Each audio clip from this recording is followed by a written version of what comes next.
नमस्कार, आप सभी का जनता का राज में बहुत बहुत स्वागत है। इस वक्त हम उत्तर प्रदेश के हमीरपुर जिले की राठ तहसील के एक गौशाला में हैं और हमारे साथ उषा राजपूत जी हैं जो अपनी गाय को दोह रही हैं और इन्होंने एक देसी गाय से इस गौशाला को खड़ा किया है। तो उनसे हम जानते हैं इस गौशाला की कहानी और आप भी किस तरीके से इस गौशाला को देखकर, इस मॉडल को देखकर इसे अपना सकते हैं। तो उषा राजपूत जी, सबसे पहले तो बहुत बहुत स्वागत है आपका। जी धन्यवाद, और सभी दर्शकों का मेरा नमस्कार। बिल्कुल, हम चाहेंगे पहले तो इस गाय के बारे में आप बता दें और ये दूध जिस तरीके से आप प्रोसेस कर रही हैं, दोनों लोग लगा रही हैं, इसके बारे में थोड़ा बता दीजिएगा। ये गाय है हमारी, इसकी मदर जो है साहिवाल थी। साहिवाल में हमने HF क्रॉस ब्रीड करा के इसको तैयार किया है। ये घर के ही बछिया है। और दूध की बात है तो हम लोग ये दूध ज़्यादा निकलने के कारण हम 2 लोग दोते हैं, तो इससे ज़्यादा अच्छा दूध दे पाते हैं। बिल्कुल, मतलब दूध की क्वांटिटी बहुत ज़्यादा होती है तो एक बंदा परेशान हो जाएगा। और अगर इसको जितने जल्दी दो सके उतनी जल्दी अगर हम दोते हैं तो दूध की ज़्यादा उत्पादन क्षमता बढ़ जाती है। जितनी जल्दी दो सके हाँ। उतना दूध बेहतर निकलेगा। कमाल है, थोड़ा और करीब से दिखाइएगा। 2 बाल्टी रखी हैं, 2 लोग दूध को लगा रहे हैं। और सबसे पहले चलिए बात करते हैं हम, इस पे तो बात हो गई है कि आपने जो हमें पता चला कि एक देसी गाय से आपने ये कारवा खड़ा किया, ये गौशाला खड़ा की, तो सबसे पहले तो उस कहानी को बताइएगा, उस पहली गाय के बारे में बताइएगा अपनी आप। ये हमारे घर के पास एक गाय आती थी, पर डे वो वहीं आती थी, बैठती थी। हाँ। हम उसको रोटी दाना चारा खिला के वो काफ़ी नज़दीक हो गई हमारे। हाँ। फिर हमने फैसला किया कि क्यों ना हम इसको अपना अपना बांध लेते हैं, क्योंकि उससे मोह हो गया हमारा। बिल्कुल। और धीरे धीरे वो घर में हमने तैयार किया उस बच्चिया को और उसने बच्चा दिया। फिर वेब के आधार पर हमने इसकी और कृत्रिम गर्भाधान करा के हमने जर्सी गाय तैयार की उस बच्चिया से। बिल्कुल, तो हम ऑडियंस को बताते चले कि इन्होंने एक देसी गाय से, एक देसी गाय इनके यहाँ आई, उसमें कृत्रिम गर्भाधान करा के इन्होंने अलग अलग ब्रीड की बच्चियाँ जो है वो तैयार की हैं। तो पहले वो जो देसी गाय थी वो तो केवल परिवार के, मतलब परिवार के जो दूध निकलता होगा, परिवार कंज्यूम करता होगा उसे। हाँ बिल्कुल। और उसके बाद जो हमारी जर्सी गाय बनी है उससे और जर्सी NDRI जाके हमने कहा क्यों ना हम इसको और बेहतर बनाएं और एक व्यवसाय के रूप में इसको खड़ा करें। आप थक जाती होंगी ऐसे लगाते लगाते, अंगूठे दर्द करने लगते होंगे? ऐसा कुछ भी नहीं है, क्योंकि ये तो अभ्यास की बात होती है। बिल्कुल, जब इसको दोनों टाइम निकालेंगे तो। और ये देखिएगा यहाँ पर एक महिला और है जो लगा रही हैं और उषा जी लगा रही हैं। उषा जी की बाल्टी भरने वाली है, मतलब मालिक है इस गौशाला की और हर काम को बहुत अच्छे से करना जानती हैं। तो हमें सबसे पहले ये बताइएगा कि जिस तरीके से आपने एक देसी गाय ली, उसके बाद बछियाँ तैयार की, तो जो लोग हैं तो वो बछियाँ घर पे तैयार करें वो ज़्यादा बेहतर है या ब्रीड की बछियाँ मंगा लें बाहर से वो ज़्यादा बेहतर है? घर पे बछिया तैयार करने से वो हर मौसम में रहना सीख जाते हैं। वो यहाँ की अगर बछिया हमारी घर की होंगी वो ज़्यादा बेहतर है हमारे हिसाब से तो। क्योंकि मेरे पास जो ये घर की ही बछिया है, आप देखिए इसमें 14 लीटर दूध एक टाइम में देती है।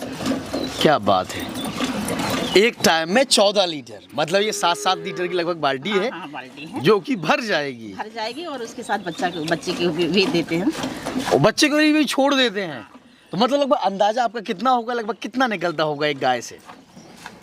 इस सब तरीके की गाय हैं हमारे पास। ये इसमें 14 लीटर की लगभग एक टाइम में दे देती है, कुछ 10 लीटर एक टाइम में देते हैं, हाँ कुछ 8 लीटर देते हैं। इस तरीके से हमारी सारी गाय बिल्कुल अलग अलग तरीके की, जो अलग अलग क्वालिटी की गाय है उस हिसाब से दूध इनको मिलता है। बिल्कुल, हमें ये बताइएगा, मान लो आपने बछिया तैयार की, उसको बेहतर गाय में डेवलप करना है या गाय जो है उनसे अच्छी, मतलब स्वस्थ भी रहें गाय और क्वांटिटी भी दूध की अच्छी निकले, उसके लिए क्या क्या आप ख्याल रखती हैं और कैसा जो खाना है क्या खिलाती हैं गायों को? जैसे ही बच्चा छोटा होता है तो उसका सबसे पहले डिवर्मिंग की जाती है 7 दिन में।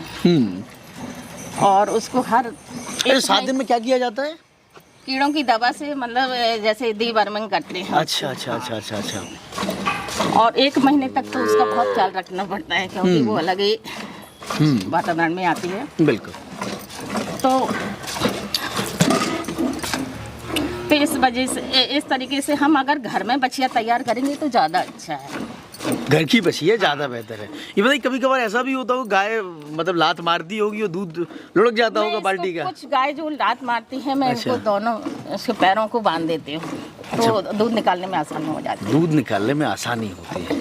ठीक है, हम बता जो हमने बात की थी कि चारा पानी क्या खिलाती हैं आपकी गायें जो आपकी स्वस्थ भी रहें और बेहतर दूध भी दें, तो क्या क्या? और जो गौपालक हैं या जो आपके वीडियो को देखकर गायों को पालने की सोचें, गौशाला की सोचें, तो वो क्या क्या खिला सकते हैं? मैं अपनी गाय को चोकर जौ का आटा है कि उस फीड में कैल्शियम मिनरल मिक्सचर वगैरह भी इनके स्वास्थ्य के लिए देना पड़ेगा। अच्छा, देना पड़ता है, मैं देती हूँ। तो इनकी कैल्शियम क्या टैबलेट्स के रूप में किस तरीके से? लिक्विड के रूप में कैल्शियम होता है, पाउडर फॉर्म में भी होता है, लेकिन मैं अभी लिक्विड ही दे रही हूँ। और 50 ग्राम कैल्शियम और 50 ग्राम मिनरल मिक्सचर। 50 ग्राम मिनरल मिक्सचर। तो चलिए अब हम बात करते हैं कि वो कौन सा सन था जब आपके पास वो गाय आई, आपने उस गाय को बांधा, और उस साल से लेकर अब तक कितने साल हो गए इस गौशाला को खड़े होने में? मैंने उसको 96 में उस गाय को बांधा था। 96 से आज मेरे पास तो अभी 20-22 गाय तो बनी हुई हैं और मैं उसके अलावा 6-7 गाय बच्चे और गाय में बेच देती हूँ। 6-7 गायें साल में, एक साल में हाँ। बेच देती हैं। हम फिर से आपके पास आएंगे, हमारे साथ राजेंद्र राजपूत जी हैं और हस्बैंड हैं उषा जी के, और ओनियन मैन ऑफ बुंदेलखंड हैं, उनके साथ भी हम खेत पर विजिट करेंगे जाके। उससे पहले हम बात करते हैं इस गौशाला के बारे में। तो सबसे पहले तो आपको बहुत बहुत बधाई देंगे हम, और बहुत बहुत धन्यवाद जो आपने उषा जी को आगे किया और वो मालिक हैं इस गौशाला की। आपको भी बहुत बहुत धन्यवाद कि आप यहाँ पधारे। Thank you. और क्षेत्र में एक संदेश जाएगा कि हमने एक देसी गाय से 27-28 गाय बनाई। बिल्कुल। और वो भी अभी आपने देखा जैसे कि एक गाय से हमने 14 लीटर दूध निकाला। बिल्कुल। तो पर डे का 28 लीटर दूध हो गया। एक गाय से 28 लीटर दूध निकलता है। वो भी हमारी एक देसी गाय से हमने वेब के माध्यम से ऐसे आ जाइए आप। वेब के माध्यम से कृत्रिम गर्भाधान कराकर अपनी खुद की नस्ल तैयार की है। बिल्कुल। तो उषा जी के लिए क्या कहेंगे? हम चलते चलते बात करते हैं और आपको ऑडियंस को भी दिखाते हैं कि गायें जहाँ बंधी हुई हैं, कि जिस तरीके से ये आगे आई। तो पहले बात तो आप बताइए कैसा सहयोग रहा इनका कि आपने इतना बड़ा मॉडल खड़ा किया? मेरे पति का इसमें पूरा सहयोग है। हाँ। तो इसमें वो मेरा इनके पशुओं का छोटी छोटी चीज़ों का ख्याल मेरे साथ रखते हैं। और आपको कैसा लगता है जब वो सेल्फ डिपेंडेंट हैं? उषा जी इतना बड़ा मॉडल खड़ा किया है, और क्या कहेंगे और महिलाओं के लिए आप? मैं महिलाओं और पुरुषों को कहना चाहूँगा कि महिलाओं को भी बराबर का हक दें, अधिकार दें, और जिससे ताकि मतलब दोनों लोग कमाई करेंगे तो परिवार अच्छी तरीके से चलेगा। बिल्कुल। आर्थिक स्थिति भी मजबूत होगी। बिल्कुल। और औरतें भी सम्मान की ज़िंदगी जी सकेंगे। बिल्कुल। तो अब हम बात करते हैं, हम यहाँ गौशाला में एंटर हो चुके हैं, सभी गायें यहाँ पर लाइन से बंधी हुई हैं। तो सबसे पहले मैं इंतज़ाम बताइएगा ये क्या क्या है और फिर कौन कौन सी ब्रीड यहाँ पर मौजूद है? सारी साहबाज को बनाने के लिए हमारी साहिवाल नस्लें हैं। अच्छा, ये साहिवाल नस्ल है। साहिवाल नस्ल है। और ये हमारी HF है। ये HF ब्रीड है। HF मतलब हॉलस्टन फ्रीजन। हॉलस्टन फ्रीजन, ये काफ़ी लंबी गाय लग रही है। हाँ, क्या बात है, यहाँ दिखाइएगा थोड़ा। और इसमें 20 लीटर दूध है और उसमें 22 लीटर दूध है। अच्छा, इसमें 20 लीटर है, उसमें 22 लीटर दूध है। कमाल है। और साहिवाल में लगभग कितना निकलता होगा? साहिवाल में 14-15 लीटर दूध निकलता है। साहिवाल में 14-15 है। और इनमें अंतर क्या होता है? साहिवाल अगर किसान भाई पालना चाहे अगर कोई, तो साहिवाल बेहतर है, HF बेहतर है, या दोनों की अलग अलग खूबियाँ हैं? ये और बता दीजिएगा। मैं हर जगह की, जैसे शहर में अगर पालना चाहता तो आर्थिक दृष्टि से हॉलस्टन फ्रीजन ज़्यादा सुटेबल है, क्योंकि दूध बेचना है। अगर गांव में पालते हैं तो साहिवाल गिरी मतलब देसी नस्ल की ही पाले, उनमें फैट ज़्यादा होता है, घी ज़्यादा निकलता है। फैट ज़्यादा होता है, घी ज़्यादा निकलेगा। घी को प्रोसेस करके मार्केट में मतलब आप बेच सकते हैं। तो उषा जी, हाँ दोबारा अगर कोई गाय जो है जिससे आपको ज़्यादा लगाव हो तो वो भी बताइए कि आपकी यहाँ फेवरेट गाय है और इसे हम ज़्यादा पसंद करते हैं, ज़्यादा चारा खिलाते हैं। नहीं, ऐसा कुछ भी नहीं है, मेरे लिए तो सभी बराबर है। सभी बराबर है, कमाल है। क्योंकि मेरे घर में ही तैयार हुए हैं तो इसलिए मेरा तो सबसे मोह है और मैं सबको बराबर की नज़र से देखते हूँ। ऐसा कुछ भी नहीं है मेरे साथ कि मैं एक को अलग से। बढ़िया। अब बात जो हमने पहले भी कही थी आपसे कि जैसे आप कैल्शियम भी देते हैं, मिनरल्स देते हैं, और चारा लगभग एक गाय कितना कंज्यूम कर जाती होगी, उसके साथ कब इनको खाना देती हैं आप? मैं सुबह इनको 5 बजे खाना देती हूँ। सुबह 5 बजे? हाँ, तो इसमें 5 किलो भूसा और ये दूध के, जैसे ये मिल्किंग होती है, अगर एक गाय 10 लीटर दूध दे रही है तो उसमें 3 किलो के हिसाब से, मतलब 3 लीटर दूध पे 1 किलो दाना हम देते हैं, इस हिसाब से दाना देते हैं। अच्छा। हाँ। दाना मतलब गेहूं वगैरह, क्या किस चीज़ की? चारा? जौ का आटा है। अच्छा। और चोकर है। अच्छा। और चावल की भूसी, चावल का टूटा हुआ जो कना है इनको जो। अच्छा, पर 3 लीटर दूध पे 1 केजी दाना चाहिए है और उनकी बॉडी के लिए अलग से मेंटेन 1.5 किलो आटा उनकी बॉडी के लिए। बॉडी के लिए कमाल है। और चारा लगभग कितना कंज्यूम करती होंगी ये? चारा करीब 20 केजी के लगभग चारा खाती हैं। 20 सुबह शाम में? सुबह शाम में 20 केजी के लगभग चारा कंज्यूम कर जाती है। ये एचएफ थोड़ा ज़्यादा खाती है इसकी अपेक्षा। अच्छा, साहिवाल के कमरे में ये ज़्यादा खाती है? हाँ। ओह। और साहिवाल देखने में, खासतौर पर ऑडियंस को बताइए, कान देखिएगा, साहिवाल के कितने कमाल के कान है, इसी वजह से इसका लुक जो है, इसका सुंदरता जो है वास्तव में कमाल की लग रही है। चलिए हम बात करते हैं कि जैसे अगर कोई रोग वगैरह होता है, पहली बात तो क्या क्या देखभाल करने की ज़रूरत होती है इनमें? सबसे पहले तो इनकी आवाज़ की, एक हवादार और स्वच्छ वातावरण में इनका आवाज़ होना चाहिए। और इसकी चलिए हम चलते हैं। हर 3 महीने में डिवर्मिंग, हर 3 महीने में डिवर्मिंग होना चाहिए। अच्छा, इस शब्द को थोड़ा ऑडियंस को समझा दीजिएगा, ये क्या होता है? पेट के कीड़ों की दवा। पेट के कीड़ों की दवा। अच्छा, पेट के कीड़ों की दवा। डिवर्मिंग, कीड़ों को मतलब मर जाते हैं जो पेट के कीड़े, वो दवा देके। हाँ हाँ, कमाल है। बीमारियां और FMD के इंजेक्शन साल में 2 बार लगवा लेना चाहिए, जिससे कि खुरपका, मुंह पका के रोग नहीं आते हैं। अच्छा। ये भी बहुत घातक बीमारी होती है।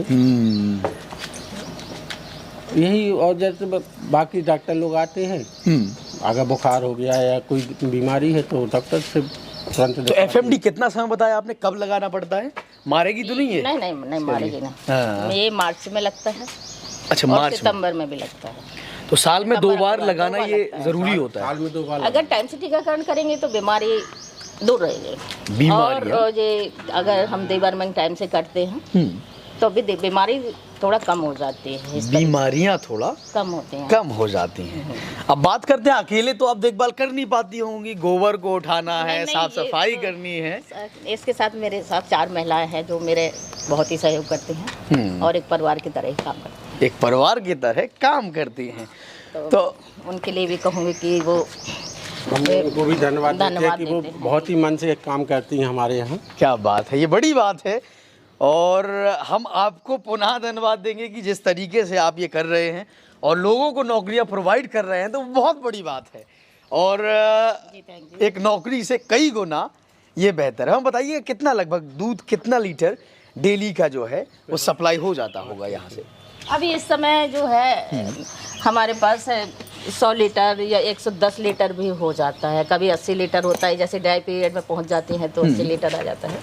और बस वैसे अभी 100 लीटर, अभी इस समय 100 लीटर। क्या बात है। तो एवरेज हम मान सकते हैं कि 100 लीटर के लगभग दूध, हाँ, पर डे रोज इस गौशाला से निकलता है। और कितना, मेरा ये भी है, कहूँगी कि मैं सीधा ग्राहक के हाथ में दूध देती है, इसमें कोई मीडिएटर नहीं है। इस बात की और खुशी है कि मेरा अपना डेयरी से निकाल के सीधा ग्राहक के हाथ में जाता है। बिल्कुल। तो पहली बात ऑडियंस को ये समझने की ज़रूरत है कि मेहनत के साथ साथ यहाँ से दुग्ध उत्पादन के साथ साथ इन्होंने मार्केट भी डेवलप किया है, मार्केट अपना बनाया है कि लोग घर पर आते हैं और आकर यहाँ से दूध ले जाते हैं। ना कोई मीडिएटर है, तो बीज वाले को किसी को पैसा भी नहीं देना है। पैसे के अलावा हमारी क्वालिटी खराब ना हो, इसलिए हाँ। मैं सीधा ग्राहक के हाथ में ही देती हूँ, वो मुझे ज़्यादा अच्छा लगता है। बिल्कुल, ताकि शुद्ध दूध उनके घर तक पहुँच पाए। उनके घर तक पहुँच पाए। अब हम बता चलते चलते हम वहाँ चलते हैं बसिया वाले कोने में, और हमें चलते चलते बताइए मार्केट आपने कैसे बनाया?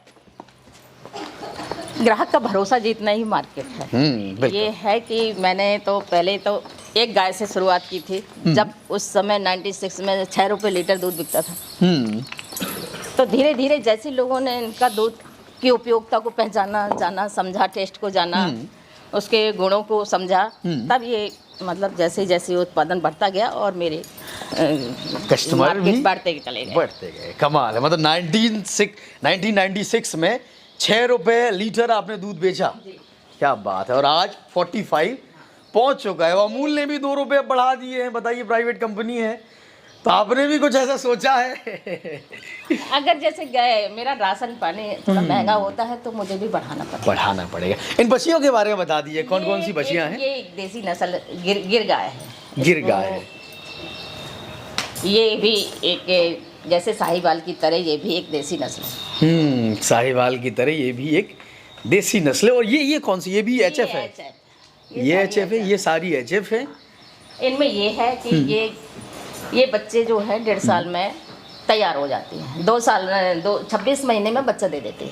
और 26 महीने में ये बच्चा दे देती है। और बाकी गायों में क्या होता है? और साहिवाल में लगभग 2 साल में तो वो तैयार होती है और उसके लगभग 27 महीने 28 महीने मिल्किंग होती है। नहीं लग जाते हैं गाय बनते जैसे एक बच्चिया है, उस 2 साल में वो तैयार हुई, उसके बाद 8-9 महीने बाद वो बच्चा देगी। तो साहिवाल में थोड़ा सा एचएफ की जगह पे थोड़ा सा समय ज़्यादा लगता है, लेकिन मैं तो ये कहूँगी कि अगर गांव के हिसाब से अगर आप जो महिलाएं या पुरुष रखना चाहें तो साहिवाल से ही शुरुआत करें। अच्छा, साहिवाल से शुरुआत करो, सब ब्रीड कराते कराते, क्योंकि साहिवाल अपनी एक देसी नस्ल है। तो साहिवाल से ही शुरुआत करें, उसके बाद वो जैसे जैसे उनको जानकारियाँ होती जाएंगी वो किसी भी तरीके की गाय रख सकते हैं। बिल्कुल। आप किन किन माध्यमों से सीखती हैं, कैसे ये जानकारियाँ जुटाती हैं? और जो महिलाएं आपको देख रही हैं, जैसे आपने बताया एक गाय से करें, वो कैसे स्वावलंबी हो और कैसे सीखें? वो हम लोगों ने NDRI जाके हमने अपनी एक गाय को जब पाला तो हमने कहा क्यों ना इसको और बेहतर बनाए। तो NDRI में जाके देखा कि वहाँ बहुत ही अच्छी गाय हैं जो per day 70 litre 60 litre 80 litre तक दूध देती हैं। तो हमने अच्छा, एक दिन में हाँ 60 से 70 लीटर? जी। वहाँ जाके देखा तो हमने कहा क्यों ना हम अपनी बच्चिया को 70 लीटर नहीं तो उसके आधा तो हम बना ही सकते हैं। तो वहाँ से जाके जो लौट के आके देखा तो हमने अपना ये एचएफ का सेमन डला के ये वाली गाय तैयार की, जो हमारे यहाँ तो 28-30 लीटर की। क्या बात है। कृत्रिम गर्भाधान करा के इसको एचएफ को तैयार किया, जो हमारे यहाँ 28 लीटर 30 लीटर तक दूध देती है। बिल्कुल। अब महिलाओं को आपने कहा था कि जानकारियाँ होना ज़रूरी है, तो महिलाएं अगर ये काम को करना चाहें तो वो हर तरीके से उनको सक्षम होना चाहिए, क्योंकि वो दूध भी निकाल पाए और समय पे कभी हमारे पास वर्कर नहीं है तो वो अपने हाथ से दाना चारा भी खिला पाए। उनको आना चाहिए हर काम, तभी ये शुरुआत करें। क्या बात है। अब ये बताइए कि हम अगर साल का देखें, अगर आपका मान लिया आपने बताया कि लगभग 100 से 110 लीटर और वैसे समय में 80 एवरेज, अगर हम 100 लीटर मान के चलो 45 रुपये पर डे का हो गया, तो लगभग 31-35 मंथली मान सकते हैं। तो इसमें से पहली बात, ईयरली कितना कमाती होंगी और उसमें से कितना आपके पास, या मंथली बात करें कितना बच जाता है? मंथली का तो ऐसा है सर कि जैसे हमारा 60% तो खर्च हो जाता है, उसमें हमारे वर्कर्स और दाना चारा है, मेडिसिन है, इसमें हमारा 60% से चला जाता है। 60% खर्च हो जाता है। हाँ, और 40% हमारे 40% बच जाता है। कोई आपाधापी भी नहीं है, आराम से काम होता है। हाँ। गाय भी स्वस्थ रहती हैं, बिल्कुल। और अच्छी खासी लोगों को भी इनकम होती है और खुद को भी इनकम होती है। और इसमें ये है कि सबसे पहले हमारे परिवार के लिए शुद्ध दूध मिलता है, जो स्वास्थ्य के लिए बहुत ही ज़रूरी है। और उसके साथ मैं वर्मी कंपोस्ट का भी काम करती हूँ, जो उसमें मृदा सुधार और भूमि की संरचना सही बनी रहे। बिल्कुल। मतलब पहली बात तो दूध से जो है कमाई हो गई, उसके बाद खुद के खेतों के लिए कई हजार की जो वर्मी कंपोस्ट वो भी तैयार कर लेती है। जी। क्या बात है। तो महिलाओं को इनसे सीखना चाहिए और समझना चाहिए किस तरीके से वो भी सेल्फ डिपेंडेंट, आत्मनिर्भर, जो मोदी जी का नारा है आत्मनिर्भर भारत का, तो वो भी आत्मनिर्भर बन सकती हैं और बहुत कुछ कर सकती हैं। आखिर में महिलाओं के लिए कुछ खास संदेश और अपने पतिदेव को क्या कहना चाहेंगे आप? पतिदेव को तो मैं बहुत बहुत धन्यवाद देना चाहूँगी और मेरा बहुत ही सहयोग करते हैं, इसमें उनका पूरा योगदान है, तभी मैं इसको पूर्ण कर पाई। बिल्कुल। और महिलाओं के लिए खास संदेश आखिर में? महिलाओं के लिए ये है कि जो भी महिलाएं करना चाहें वो काम अच्छा है, मेरे हिसाब से तो अच्छा है, मेरी नज़र में अच्छा है। और वो उनको जो करना चाहें बिल्कुल आके खेती के साथ साथ अगर पशुपालन करते हैं तो ज़्यादा बेहतर है। ज़्यादा बेहतर है। तो अगर महिलाएं करेंगी तो आप आर्थिक रूप से संपन्न हो गई, जो अपने जरूरी फैसले हैं वो खुद ले सकते हैं अगर वो आर्थिक रूप से संपन्न। बिल्कुल। हमने देखा कि किस तरीके से आपके पास सर्टिफिकेट भरे पड़े हैं, तो उन सर्टिफिकेट्स के बारे में बताइए, कहाँ कहाँ सम्मान आपको मिल चुका है उसके बारे में और बताइए। मैं तो पुराना अपना इसमें उनको प्रोफेसरों को अपना धन्यवाद देना चाहूँगी कि उनने मेरी पहचान बनाई। वो आए, उनने देखा, उनको अच्छा लगा। और फूल कुमारी मैडम जी को भी मैं विशेष तौर पे धन्यवाद देना चाहूँगी कि उनने मेरी योग्यता को पहचाना। तो चलिए फूल कुमारी जी, हमारी तरफ से भी आपका बहुत बहुत धन्यवाद और आपका भी बहुत बहुत धन्यवाद। और इस वक्त हम उत्तर प्रदेश के हमीरपुर ज़िले की राठ तहसील में थे। हमारे साथ ऊषा जी थी और राजेंद्र जी थे, जो गोहानी गांव के रहने वाले हैं। और यहाँ पर ऊषा जी ने पूरे बुंदेलखंड, पूरे उत्तर प्रदेश के लिए ये गौशाला एक मॉडल की तरह डेवलप की है और वो खुद भी एक रोल मॉडल है, जिन्हें देखकर समाज की महिलाओं को आगे आना चाहिए और उन्हीं की तरह गौशालाएं निर्मित करना चाहिए। तो यहाँ पर दूध जो है गाय लग के आ चुकी हैं, ऊषा जी यहाँ बैठी हैं और सभी लोग यहाँ पर दूध लेने वाले जो हैं वो आ चुके हैं। तो उनसे भी हम बात करते हैं कि दूध जो है क्वालिटी कैसी है दूध की। पहले अम्मा नाम बता दीजिए, क्या नाम है आपका? कपूरी। कैसा दूध देती है ऊषा जी? बहुत अच्छा। अच्छा दूध देती। कब से ले रही हैं आप यहाँ से? हमें 13-14 साल हो गए। 13-14 साल। और आप? हमको, हमारा नाम रामरती है। हाँ। हम सोनी हैं और हमको भी 15 साल हो गए दूध लेते। कैसा दूध मिलता है आपको? बहुत अच्छा मिलता है। हम तो भैंस का दूध पसंद नहीं करते बिल्कुल, हमारे बच्चे भी नहीं लेते। क्या बात है। 2-3 बार हमने बांधा दूध तो न कोई ने पसंद नहीं है, कहीं वहीं से ले आओ गाय का दूध। बहुत विश्वास पार्थ है, पैसे की भी कोई हमें दिक्कत नहीं रहती। हम चाहे जब तक दें, हमसे मांगती भी नहीं है। बढ़िया। हमको तो देना है। और दूसरी बात ये जाता मांगती नहीं है किसी से। बढ़िया। किसी से नहीं मांगती। तो अभी कितने, ये दोनों बाल्टियाँ आ चुकी हैं और दोनों बाल्टियाँ जाने वाली हैं जी। चलिए बढ़िया। तो यहाँ पर हम थे और हमने दिखाया किस तरीके से मार्केट भी, प्रेम सिंह किसान जी ने एक बहुत बड़ी बात बोली थी कि किसानों को, अगर किसान मार्केट में जाता है तो किसानों का शोषण होता है, लेकिन अगर मार्केट को किसान अपने घर पे बुला ले तो जो वो चाहे वो होगा। वही ऊषा जी कर रही हैं। तो पुनः आपका बहुत बहुत धन्यवाद। सभी दर्शकों का मेरी तरफ से धन्यवाद। Thank you. और सभी लोगों से मेरा नमस्ते। Thank you. आपका भी बहुत बहुत धन्यवाद। Thank you. बहुत विश्वास पार्थ है भैया। हमारा कभी नागा भी हो जाए, कभी नहीं पूछेंगे कितना, हम कह देंगे नहीं ऊषा हमारा 8 दिन का नागा है या 10 दिन का नागा है, कोई हिसाब नहीं। विश्वास पार्थ है, उनको हमसे विश्वास है, हमें उनसे है। और दूध भी बहुत अच्छा लगता है। सबके लिए बराबर है। कोई चाहे अमीर हो, चाहे कोई गरीब हो, चाहे कोई भी हो, हाँ सबके लिए एक सी है बिल्कुल। जब भी पैसा दे जा मांगने वाले नहीं है। कोई गरीब आदमी भी होते नहीं दे पाते तो मांगती नहीं है किसी से, अपने मन से देगा। क्या बात है। तो आप सब देख रहे थे जनता का राज। धन्यवाद।